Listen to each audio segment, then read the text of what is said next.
me see her ass! Let me see her ass!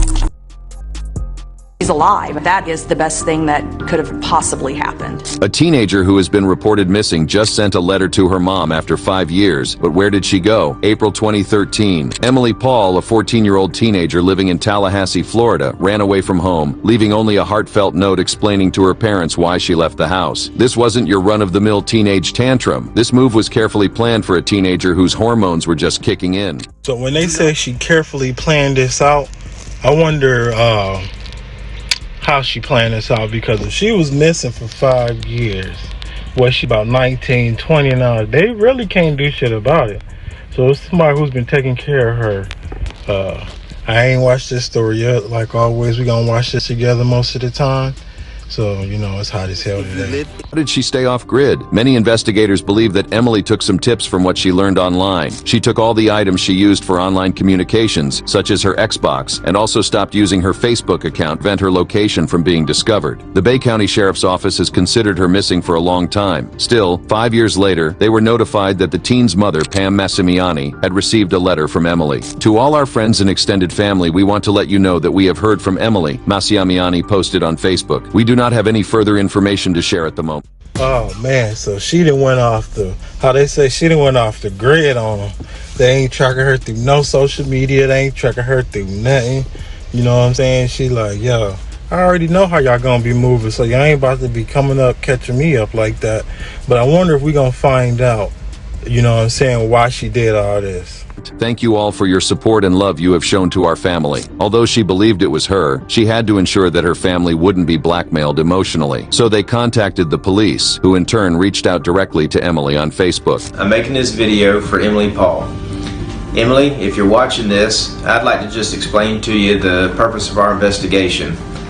Our investigation is for no other reason but to make sure that you're safe, that you're where you want to be, and it's under your own free will. Captain Jason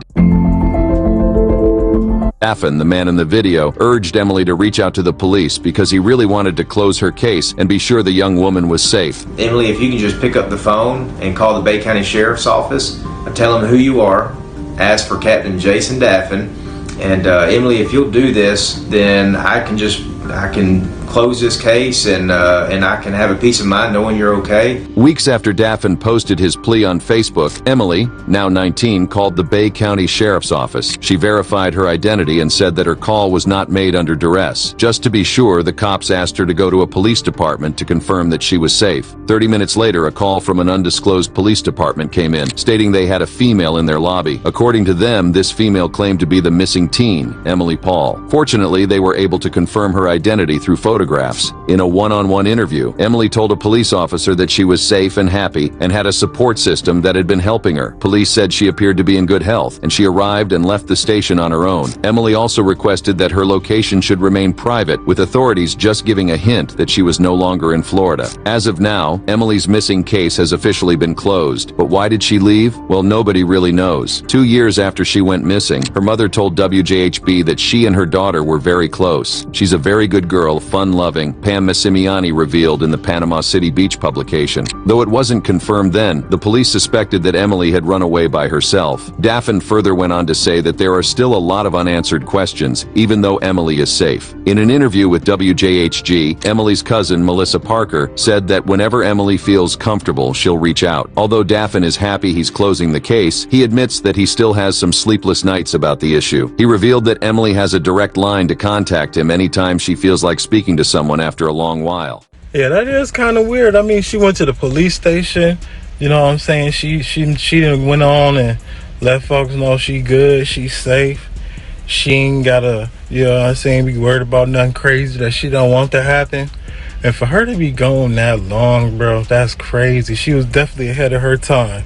Like I said, who was helping her out? Who is she with that, you know, she felt this comfortable just to run away from home, knowing from what we heard that she came from a good home. Don't know that for sure, because ain't no details of being spared. But at the same time, hey, if you love somebody and you truly care and dearly love them, hold them tight, love them as long as you can, because you never know, you know what I'm saying, when they're going to get called home. And just to, you know, think about some of these girls that go missing like this, You know, sometimes they do get called home. In her case, she just felt like she needed to get the fuck away from her mom before she go crazy. And she's cool, you know, she good. So that's another good thing to hear about this teen, that she was able to create a better situation if it made her, you know what I'm saying, where she feel more comfortable and shit like that now. Stop now! Let me see your hands! Let me see your hands! This story out of California is intense, and heads up, it might be hard to watch. It all went down in the Central Valley when cops got word about some armed gang members at a cemetery. The gang members flee in a vehicle, and this video picks up as police chase them. Their vehicle then crashes into a parked car, which leads police to continue their pursuit on foot. Some people get out of the crashed car, and one cop trails after a guy that looks like he's carrying an AR-15. Stop now! Let me see your hands! Let me see your hands! The cop continues to give chase, but loses sight of the guy with the gun.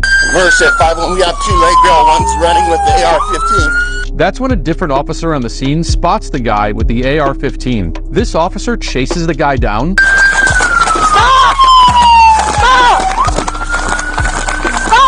And from here, things take a dramatic shift. Again, this is upsetting footage.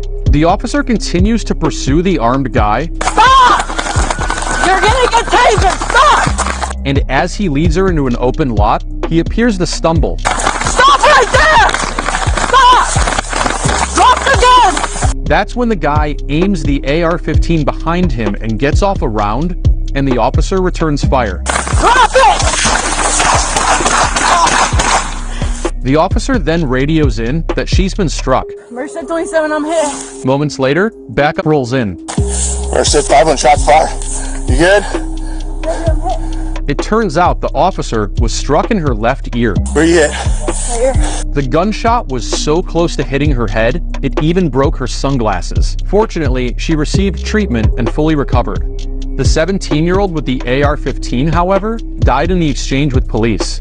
His sister told local news that even though he was troubled, her brother encouraged her to pursue a career as a cop. Even though you're a cop, like, you know, I don't really like cops. And whenever I'd be like, I don't know if I want to do this anymore, he'd be like, you're going to be a great cop. You're going to be a great forensic biologist. Whatever you decide to do with yourself, you're going to be great at it. It turns out the teen's weapon was loaded with ammunition capable of piercing law enforcement body armor. AR-15 bullets leave their muzzles 3 times faster than handguns and cause incredibly destructive damage to the body. Despite efforts to ban such weapons of war, Republicans and conservatives continue to fight to keep these weapons available to the public. This all went down back in April, but the body cam was just released as police continue their investigation.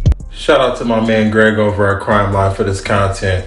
But man, that's crazy. You see that 17-year-old with an AR-15 running and shot the police officer in the ear so bad that the glasses, oh my God. Think about if that aim would have been a little bit more, couple centimeters in, you would have probably, you know, be fighting for your life right now. So, you know, I hope this officer, thank God, or whoever they believe in, because they almost didn't make it in this type of situation. Again, man, 17 with an AR-15. Can't even believe that. Don't you got to be like 21 nowadays?